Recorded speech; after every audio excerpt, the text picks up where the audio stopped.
Numbers chapter 30. Moses said to the heads of the tribes of Israel, "This is what the Lord commands. When a man makes a vow to the Lord or takes an oath to bind himself by a pledge, he must not break his word, but must do everything he said. When a young woman still living in her father's household makes a vow to the Lord or binds herself by a pledge, and her father hears about her vow or pledge, but says nothing to her, then all her vows and every pledge by which she bound herself will stand. But if her father forbids her when he hears about it, none of her vows or the pledges by which she bound herself will stand. The Lord will release her because her father has forbidden her. If she marries after she makes a vow, or after her lips utter a rash promise by which she binds herself, and her husband hears about it but says nothing to her, then her vows or the pledges by which she bound herself will stand.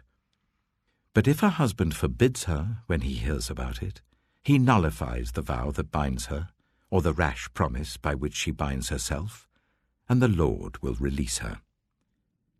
Any vow or obligation taken by a widow or divorced woman will be binding on her.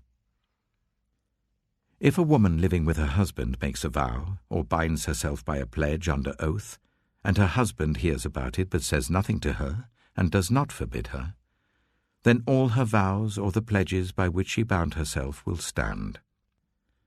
But if her husband nullifies them when he hears about them, then none of the vows or pledges that came from her lips will stand. Her husband has nullified them, and the Lord will release her. Her husband may confirm or nullify any vow she makes or any sworn pledge to deny herself. But if her husband says nothing to her about it from day to day, then he confirms all her vows or the pledges binding on her.